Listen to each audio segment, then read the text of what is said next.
सांगड़ रात देर सां ज़ाल मुड़स मिठड़ाव केनाल में टपो ॾेई छॾियो। टोबन पारां लाश जी गुलाबाद। फिदा हुसैन शाह जो लाश वाक़ई वारे हंध खां कुझु परे जॾहिं त औरत जो लाश 15 कलाकनि खां पोइ कंडियारो मां हथ आयो।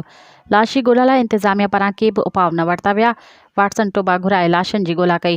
वाक़ई वारे हंधि मौजूद राज़ी शाह ॿुधायो त असां फिदा हुसैन शाह ऐं संदसि घरवारी महरुनिसा शाह, संदसि 6 सालनि जी धीअ रुक़ैया शाह ऐं भाइटीअ सां गॾु टंडवाद में रूहानी इलाज जे सिलसिले में वियासीं ऐं वापसी टंडो मिठा खान अची रहिया हुआसीं त ज़ाल मुड़स जो घरू मामले ते झेड़ो थी वियो।